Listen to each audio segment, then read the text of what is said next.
Hello, and welcome to our lunchtime chat that is sponsored by Our Black Hair Matters. Are you a hair professional who is passionate about serving those with hair and scalp ailments, and you want to get the right education to help those in need? Maybe you are a consumer and you see that hairstylists are adding unfounded credentials to their titles, and it is confusing to decipher what is legitimate and what is not. It is time to have a serious conversation to make sense out of all the noise in the industry. My name is Dr. Crystal Porter, and I'm a hair scientist and owner of Maine Insights, a company that conducts research and focuses on the needs of people from African descent. This platform is designed to elevate the Black hair industry and empower consumers and hair professionals with education that is driven and backed by scientific research. Before we get started, I'd like to know who is out there with me and where you're from. So if you don't mind putting your name and your location in the chat, I would greatly appreciate it. Also, I'd like to know what type of viewer are you? If you are in the chat and able to do so, put a number 1 if you are a hair practitioner. Put the number 2 if you are a consumer, and put the number 3 if you are a researcher or a scientist such as myself. Also, I would love for you to share this broadcast. There may be someone who can benefit from the information. So if you are frustrated with the lack of information available to you when it comes to caring for your hair, or you have wasted a lot of money, time, and resources just trying to figure things out on your own, then you are definitely in the right place. And that is why we created the Our Black Hair Matters movement. Now, I have put together two valuable resources, or one valuable resources, two, if you actually join us, and you'll get to that later. And so I have the 3 biggest mistakes to avoid when caring for your curly hair. So you can actually go to, and you should see it on the screen now in the ticker. You should go to ourblackhairmatters.com in order to get that. And then if you have a pressing concern and you need to have a conversation, our team is standing by, and you can schedule a 15-minute complimentary consultation. And you can see that on the screen right now by going to OBHM Consult. So we are going to get things started right now. So I have been having segments about trichology since the beginning of the year, and it seems to really be a hot topic, which is awesome. And so I'm getting more and more people asking questions, and there seems to be a desire for people to learn more. And I have had hair practitioners, scientists, and consumers all share that they are learning so much, but they need more questions answered. So I have invited Lynita Mitchell-Blackwell, who is an attorney, and I want to get into her bio right now. I am so grateful that she has joined us. Welcome. Thank you so much, Dr. Porter. I appreciate you having me today. Yeah. So let me share some things about you because I think you have awesome credentials. They need to know all about you. So, attorney Lynita Mitchell-Blackwell is the managing attorney of LMB Law Offices PC and a business law professor at the National Trichology Training Institute. She earned her Juris Doctorate degree from Georgia State University College of Law. She has a certificate in international commercial arbitration from the Jonas Kepler University and a bachelor's of science in accounting from Florida A&M University School of Business and Industry. Lynita is admitted to practice law in the states of Georgia and Alabama, and is a licensed CPA in the state of Florida. Lynita began her career as an assurance advisory professional with PricewaterhouseCoopers and transitioned to Deloitte. Upon graduation from law school, she was an in-house counsel with Community Management Associates, which is the largest privately owned property management company in Georgia, and a C-suite level headhunter with Staff Financial Group. She is a best-selling author for books on leadership and entrepreneurship, and is a highly sought-after keynote speaker. And I was fortunate to meet her at Premier Orlando last year at the end of the year. And I mean, she shared some valuable nuggets. And I am grateful to have her. And I knew immediately that I needed to have her on the chat. So outside the professional world, she is a member of Alpha Kappa Alpha sorority, and she is the mother of a beautiful daughter. I am indeed. And don't forget the wife of a wonderful gentleman as well. I don't want my husband to see this, be like, hey, what about me? There is nothing wrong with giving shout outs. No problem. So thank you so much for having me today. I really appreciate the opportunity. And I have to return the accolades. You were amazing at Premier Orlando. I so enjoyed your segment. And I'm looking forward to seeing you again in June because I think you're speaking, as am I. So we'll just tag team then as well. Yeah, absolutely. Yeah. And people need to know your expertise and to hear all of the information that you have because, as I said, it's a hot subject and I want people to know what they need to know, right? Yes, So we're absolutely. going to jump right into it. A lot of questions, and Okay. we may go back and forth. There will be people who will put some information in the chat, and so we'll definitely get to that information. But I want to start off because as a business law professor, what type of information is important for trichology professionals? And so for those of you who don't know, there is an area in the hair profession industry called a trichologist, and that's someone who has more education on diseases of the hair and scalp, and it is based on science, but it differs everywhere. So I just want you to just shed some light on what's important. So that's hard because, as a teacher, I think everything that I'm sharing is important. But the high notes are starting from the beginning, ensuring that your credentials and your licensure is in order. That's number one. So you need to make sure that you're keeping up with paying the state that you're licensed in every year on time to ensure that you are keeping up with any continuing education credits that you need to keep up with. Some states it's very low, maybe 10 hours. Other states it is kind of high in the 30s and the 40s range. The next thing is if you are a business owner, if you have your own practice, agency, clinic, whatever word you're using to describe your organization, that you have incorporated with the Secretary of State in your state, that you are keeping up the renewal every year. It is relatively minor that you have incorporated your business, whether you're using an LLC, a partnership, incorporation, or a C Corp, keep up your paperwork. You also need to ensure that you have a team of professionals who help you when things need to be filed. So you have a bookkeeper or an accountant to not just manage the day to day, but to file for your taxes every year and keep up with your documents. You need someone who can run your payroll. And if you're doing that yourself using some very easy and inexpensive products like Gusto or QuickBooks or however you're doing it, that's fine. Just make sure you have your paper trail.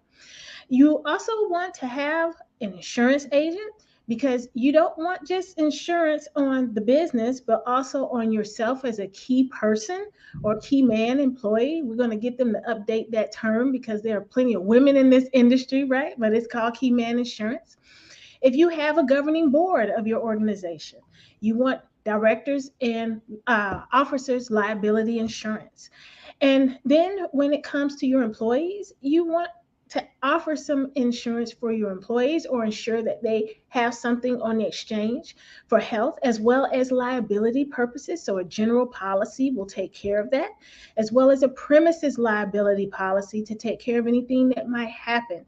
So we're not just talking about what can happen as far as the hair and scalp and you completing your day to day duties as a hair professional, but I'm talking about if someone gets hurt, or God forbid, if someone hacks into your system and steals client information, you want to ensure that you are covered. So those are just the basics and the bare minimums that I ask my students to ensure that they have, because we're building a legacy here. You don't just have a business so that you can eat and sleep and wear pretty clothes. You really want to build something that your children will one day be able to take over, or if you want to sell, you do that too. But you have put in a lot of blood, sweat, and tears and money into this organization that you're building, and you want to ensure that it is protected. Wow, you rattled off a lot. Yeah, yeah, it is a lot when you're talking Woo! about running your business and and ensuring that you're protected. It is a lot. Wow. Yeah. Yeah, I'm wondering how many people have all of that in order. It seems like there needs to be a checklist. And you Most said people. that's the bare minimum, right? You said, Right, right. And most people don't, but as I'm going through my courses, they do get a checklist, they get all of the material. And of course, you probably are not going to start with all of it. And so you just do a little bit at a time. That old saying, you do the best you can with what you have. And as you know better, you do better. That applies here. That yeah, absolutely applies here. wow. Wow, so great information. So many professionals say they are trichologists. And technically, since the field of trichology is really not a discipline where you can get a degree here in the US, I mean, you can have programs that specialize in trichology, meaning that they give more information. And I mean, in all practical purposes, the cosmetology books have a section on trichology, right? And so even though you may not have that degree or a certificate that specializes in it. I mean, it really doesn't exist right now, or as far as I know. But let me say that because I think people, things change every day, but I've been researching and I haven't seen it. So my question is, how really is that defined? So can a trichologist be held accountable for the services they provide without clear standards? I'm just curious about your take from a legal perspective. Yes, and actually, we're going to break that down into a couple of different parts.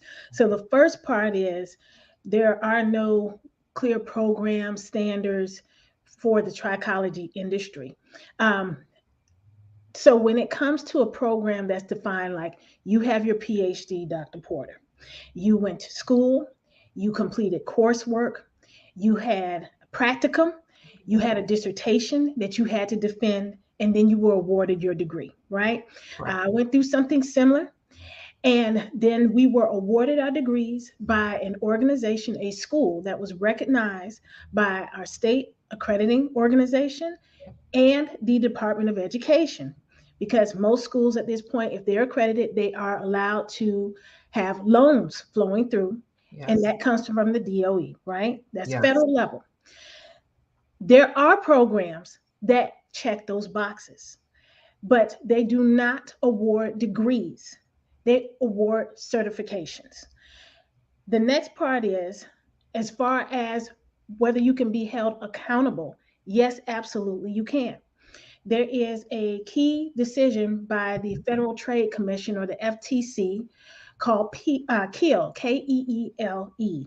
And if you do a Google search on trichology FTC KEEL, you will find a load of uh, decisions by the FTC saying that actually trichology, although the study of hair loss, is a related discipline to dermatology. And as we know, dermatologists are licensed medical physicians. Correct. And so you really need to be either affiliated with some medical degree or someone under whom has their medical degree. Now, this becomes key because there are a number of programs out here that are being run by people who have earned their medical degree, but not in the United States of America. And so we know that if you have not taken the proactive steps of obtaining your medical license in the US, you are not considered a medical doctor. And so it is not that we don't respect your experience and your knowledge. It is that there are standards that have been established in this country to ensure that the same level of care is being practiced across the board, and that is the license. That is the gold standard. And so a program that is not facilitated with someone affiliated with that license is going to run into trouble. And that is where the accountability comes in, because a person off the street, when they hear the words certified or they hear the word program, they're thinking about a program like I just described where you and I came through, right? They don't know that there are licensing boards on the state level and federal level. And to misrepresent yourself or ourselves as something other than what we know people understand will get us into hot water. It gets us into trouble. Wow. Yeah, So a lot of people don't know this. that's right. A lot of people don't know it. And I see a lot of people offering courses, which, I think that when you see people offering courses in, let's say, marketing or sales, Mhm. they feel that, okay, I have a special way to do things that I see is beneficial. So I'm going to share these little nuggets and I'm going to get paid for educating others. That's right. And so I'm just curious because a lot of times people say my credentials are my results, so Mhm. I don't need to have a degree in order to sell. And I don't need to have a degree in order to market. Yeah. So how is trichology different? I mean, I know you said, there are references you should go to and you need to look at that. But I'm just curious because there are a number of people out there who would like to know that. Absolutely. And you brought up a really good point. No, you do not have to have a degree in marketing in order to be a marketing expert. Your experience counts more than anything. As a matter of fact, Russ Ruffino, who is a incredible coach, says that when you're going out and you're pitching, it doesn't matter what profession you're in. No one cares about your certifications, designations, or anything else. They care about results. So if you can't show how you're adding value to their lives, they're not going to hire you. And trichology is no different. So when you call yourself a hair loss expert, you can be a hair loss expert based on your experience in the industry. But when you talk about being certified and or having a degree in trichology, that's when the problem starts, because there are no recognized or accredited degree programs for trichology at any accredited university in the United States of America. And most of the people who we're talking about are here in the US. And so when they see the word accredited or degree, that's what they're looking for. Now, there are accredited programs for trichology where you can get a certification, which is different because a certification is not a degree. A certification says that you have demonstrated a level of proficiency to actually diagnose or identify, that's the word I should use, identify a condition. And then most responsible trichologists would then tell you, after they've identified that you have this issue, now you need to go see a dermatologist. And a lot of organizations skip that last step like it's not important. They go straight into treatment. And you can't do that because you're not a medical doctor, which goes back to the FTC Kill decision about trichology being related to dermatology. It's so interesting you say that. I just listened to I guess a Instagram live. I got a notification. I just joined this new group, international group, so it was held internationally, and they were interviewing, or this woman was interviewing a dermatologist from Africa. And she was saying that she received more education. So even though she was a dermatologist and had a medical degree, Mhm. she became a trichologist because it specialized more in diseases of the hair and scalp. That's right. And so even physicians internationally can become trichologists. And I thought that was really interesting. So not only do they have the ability to, as you said, diagnose, but they can actually prescribe medications, Mm-hmm. and they have the ability to spend a little bit more time and to do more in-depth analysis because of that time that they spend. So they can do labs, they can do um, uh, the different scoping that can be, you can take pictures and send it off for analysis. I mean, so you get a more comprehensive understanding of what's going on, and that time that they takes provides the care that a lot of consumers need. And I haven't heard of that existing here in the United States. I don't know too many, well, most dermatologists who really specialize in hair and scalp treatments, they do have those same types of the equipment and instrumentation to be able to do that in-depth dive. But it's interesting that it's separate overseas. So, I mean, it's a lot of different things going on, and I'm just curious as to if that feeds into the confusion, because people hear that trichologists are able to do more, but a lot of times they may be doing it overseas and have a different standard. And that's the case. And to really get our audience's heads wrapped around this as far as the level of specialization, when you graduate from your cosmetology program, you are licensed to go out and do just about any head of hair. But to be a specialist when it comes to color or cut, you go through other programs to be known as the person who specializes in color, the person who specializes in bomb cuts. But when you leave cosmetology school initially, you don't have that level of expertise or precision. And so this is what we're talking about when we're talking about the differences between the dermatologist and the dermatologist trichologist.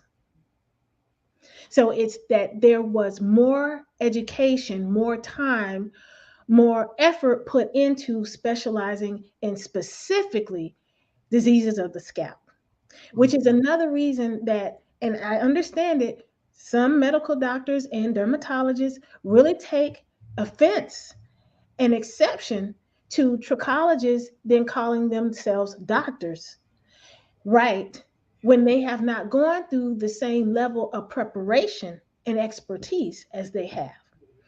Yeah, that's a huge issue. And don't, I just don't understand how a professional who, well, most people don't understand. They feel that if they have a level of education that's higher than what the normal cosmetologist would get, Mhm. they just feel that, oh, I've done this extra work and I have this, advanced knowledge. Then, if someone tells me I can call myself doctor, I can. Or it's a play on words because Yeah. it's marketing. So Yes. that kind of feeds into my next question. I want to know, um, all programs aren't equal. No. And so, when can credentials become a legal issue? Like if they're doing it for marketing purposes? Yeah. Credentials are going to be an issue from day one. Mm, And they're going to become an issue from day one because when you put that information out into the universe for the students or potential students to see, the wording matters. So if you say that you have an accredited program and you just went out and created an accrediting agency, which unfortunately people can do, it's just a matter of filing a registration with the Secretary of State's website, registering your organization as an incorporation. And then you're certified or you're accredited by that organization. Or worse yet, some organizations, they ensure that their tests are administered by a reputable organization that administers tests for other entities. So, like for instance, the same body that administers the bar in Georgia administers other types of legally related tests. And so if you were to then jump on to that organization and say, well, my tests are administered by that organization, it's a smoke and mirrors kind of bootstrapping deal that the average person would not understand. But you have that on your website or your printed material as saying that our tests are administered by this accrediting body. And that's true. But you also know that a person seeing that believes that you are now accredited by that body. Wow. So they can just proctor an exam. Yes. And because they proctor other organizations' exams, Yeah. they use those credentials to say, hey, we are legitimate. And wow. I mean, That's eye opening because let you're me right. tell It's you. smoke and mirrors. Oh yeah, and Dr. Porter, it amazes me the same effort that it takes to come up with these shenanigans. You could just go ahead and do the work and get the certification because you really just need one person within the organization who has their credentials, legitimate credentials, and then you can flow from there. Most states don't have a accredited program for trichology within their borders. The state of Georgia really only has one. Some states don't have any. Wow. And it's not hard to look up. You just go to the governing organization for the state. And if that organization is not listed there, you can be nice and call and say, hey, maybe is your name maybe misspelled? Is it presented a different way? Do you have a DBA or doing business as name? But if it's not listed, it's not. Another test is, do they accept student loans? Because if they do, then that means that they are approved by the Department of Education. And if they don't, they're not. And there might be reasons why. Maybe they don't want to do the paperwork, and that's okay. But the question needs to be asked. But these are things to keep in mind when you're trying to decide what organization is going to get your money. Because I don't know about you, but I don't have just 10, 20 grand to just throw away by with some organization that says that they're accredited and are affiliated and I can get some degree that doesn't even exist. I don't have money to burn. And if you have money to burn, just send it this way. No. And don't forget me. Right. Yeah, you're right. But you know what? That goes into another question that I have because when I decided to get my chemistry degree, it was important for me to do my homework because there are non-accredited institutions out there that give chemistry degrees. You know, Yes. I Yes. mean, they exist. Yes. And if I wanted a job, or if I wanted to have my degree be respected, Mhm. I wanted to make sure that I was affiliated with an institution that was accredited. And for my particular degree, I had a program that was also approved within the accredited institution that was approved by the American Chemical Society, Yes. which is like another level of standard, right? Yes. Absolutely. Yeah. And so it's not illegal to get your degree from a school that is not accredited. So, um, when could that be a problem in the area of trichology? And are there legal ramifications? So it's a problem when you don't disclose it, just like anything else. When you are putting yourself forward to be Mhm. a degree granting organization, you have to tell people, and it can't be tiny print that nobody's going to see or speak that's so fast no one can understand. You know those radio commercials that we hear where they have all these disclosures and the guy talking blah, blah, blah, blah, blah. Yeah, You can't understand a word of that. right. It has to be clearly printed and it has to be in a conspicuous place. We have to be able to see it. If you just tell people we're not accredited, this degree is only good with this organization and organizations affiliated with us, and list those organizations, you're actually okay. But it's when you tell people that they can get their bachelor's, their master's, and their PhD in trichology, and that it will be respected worldwide. Well, that's a lie. And see, it's that last part that is getting people in trouble because that's the language. industry standard. That is not the industry standard because there is no such degree. It's those kind of marketing representation that then gets you in trouble with the FTC, because that is actually what happened with the Kill decision. And I keep referencing that because even though that decision is old, I think it was back in 1950 or 1960, that is the gold standard from everything else that flows from this in this industry. The person, Mr. Keel, was representing himself as a hair loss expert. And he had a line of products and he saw patients and he called himself doctor and he guaranteed results. And the FTC said that it was fraud. And he appealed it to the Fifth Circuit, the DC Circuit, and they said absolutely that is fraud. Now he was lucky because, as you know, fraud can also have a criminal component. So a lot of these people who have been sued have had to do was pay out monetary damages, but they can be kind of hefty. They normally start at like 100 and go up.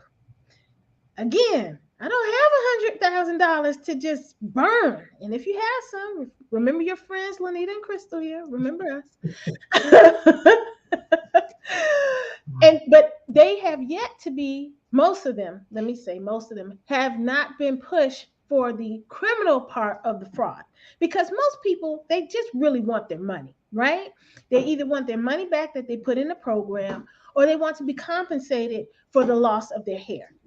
But I don't want to see anyone put in a position where someone is a victim and then they become vindictive and they really just want to see you behind bars. They don't want your money. They just want to see you suffer. And I would hate to see that. Wow. So you talked a little bit about being certified. Mm-hmm. So it may sound like it's a play on words, but I want to dig a little deeper into that because most people give a certificate. I give a certificate when people are getting more information from me, learning how to appreciate research, how to go about doing it, and, just on their way and their journey to being a part of Maine Insights and being a research assistant. You can't collect data and be a research assistant without having some background in research or knowing what it is and appreciate it. That's right. So I give a certificate. And so what's the difference between saying, okay, this person has a certificate, so now they're certified? Because I don't claim certification status, but they do get a certificate of completion. And then there is also another added component, actually, that is a certification, but that is beyond what I do. It's actually something that's recognized nationally here in the United States. So let's talk about the difference between that. Absolutely. So, junior high, you did well. You were invited to the National Junior Honor Society. Your parents came out. You got on the stage and you were holding a certificate that made you a member. So you have a certificate from the National Junior Honor Society stating you're a member. Mm-hmm. But you are not certified to make anybody else a member. So you are not a granting organization. You are simply a member. Now, taking this to trichology, right? You go through a program. Doesn't matter at this point right now whether it's accredited or non-accredited, okay? You go through a program. You receive a certificate. That certificate is valid because it is recognized by the organization that gave it to you.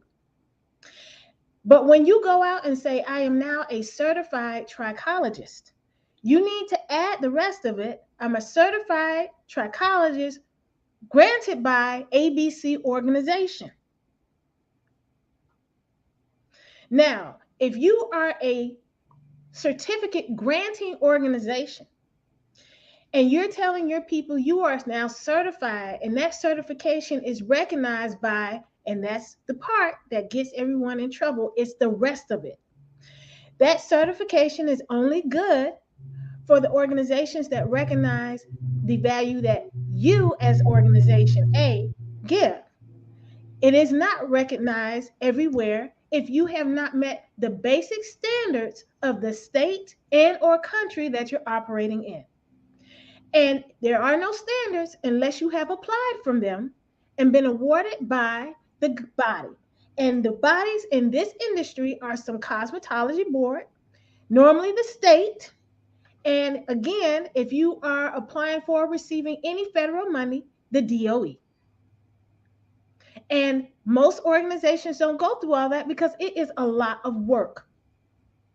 The school that I teach at, it took them 3 years to get their second application through. Yeah. Yeah. It's not a quick process. It It's is not an not. easy process, and it's It is not a not. cheap process. It is not. And so most people don't do it. And I'm being very candid here. You don't have to do it. We get the certifications in order to differentiate ourselves and lift us above our competitors. But lying, misrepresenting ourselves gets us in trouble with our clients because we're not preparing for when everything goes right. We're preparing for the day when things go wrong. Right. And we want to be in a position where we can say, I did everything that I could. I got my cosmetology degree. I got my, license. I got my cosmetology license. I keep up with my continuing education credits. I continue to increase my skills and hone my craft by going to various trainings. I got my trichologist certificate so that I can learn to identify scalp disorders and know when to refer my clients to their doctor for further study, examination, etc. But it's when these organizations put in the minds of well-meaning professionals that they are now the end all be all and the last stop in the process. Right. And they're not. So then the question is, who becomes liable? Everybody is. Everybody is. Everybody is. The Okay. organization that told you that you are now Dr. Trichologist is liable because it was misrepresentation, it is fraud. They've taken your money and told you to go out into the world. So there's liability there. You are liable because a reasonable person should know that there is no degree in trichology and you held yourself out to be Dr. Trichologist, and now you have caused harm. Now, some courts also look to the client as having some part of the liability, not most, but some. And so they use that to limit damages. But if you can get your liability closer to zero than to possibly 80% because you're trying to assign it to other people, I would say you should work to zero. So stay away from organizations that say that they can give you a degree in trichology. Stay away from organizations where you can clearly see that no one has any type of license or certification recognized in the United States and you're trying to practice in the United States. That's a key because if it's international, there are other standards and they might not have the same restrictions that we have here. And I would say go with your gut. We normally know when something is just too easy or it just doesn't sound right, and we might not be able to articulate why. Guess what? You don't have to. If it doesn't feel right, it doesn't feel right. Walk away. It's interesting that you're talking about organizations that say that they're going to get a degree or a PhD in a particular field, because I've also heard it in the field of cosmetology. Yes.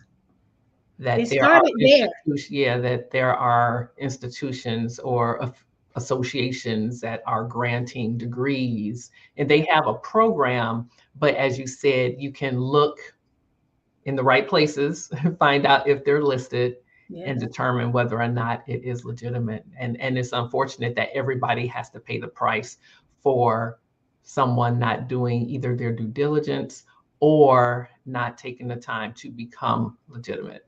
Yes, That's sad. absolutely. Wow. So there are a lot of people who may start to question what it is that they have and what they say. And so, say I am a trichologist, because am I able to call myself a trichologist because I have more, uh, I'll say, education, whether or not it's accredited or not?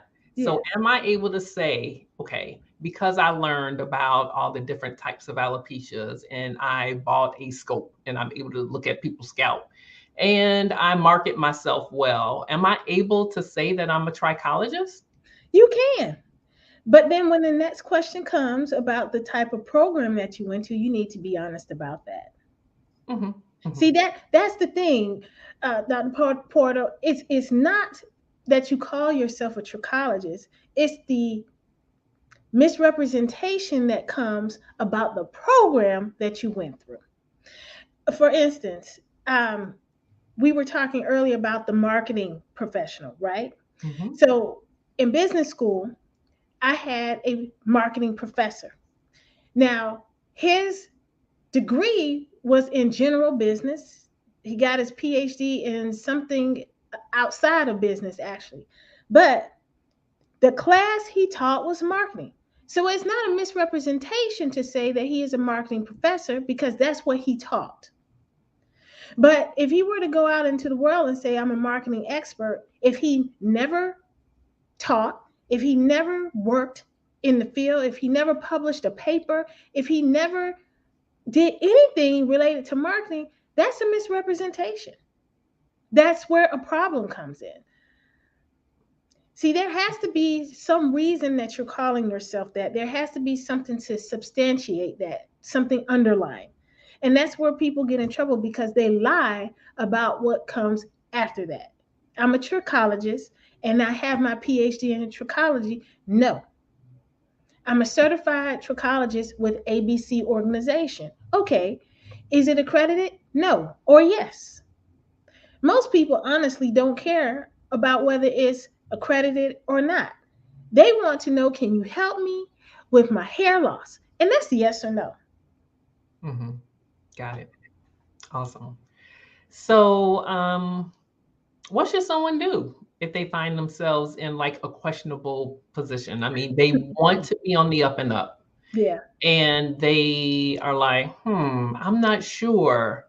I mean, so would experience count for that? Because while you may have not gotten your certification from a legitimate organization Mhm. or entity, maybe you stumbled your way and Mhm. learned a lot. Yeah. And Yeah. so you don't want to just dismiss people who have done their due diligence, even though they may have been bamboozled in one way or the other, but along the way, they really are stellar and they're helping a lot of people. Then Uh, what?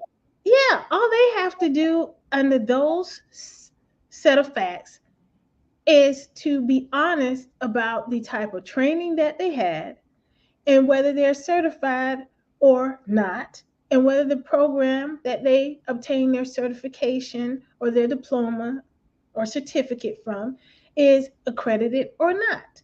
Because again, most people don't care. And it's interesting that you asked that question that way because before I got on, I did a search on YouTube on trichologists, and a gentleman came up who used to call himself doctor, and he must have gotten some type of blowback because of it. Because when I did a deep dive, he had no affiliation whatsoever with any medical program or any PhD program. He obtained his degree from one of these mills that we're talking about. But once he knew it, what he did is he updated his profile and it says that he is retired and now he is a lifestyle influencer.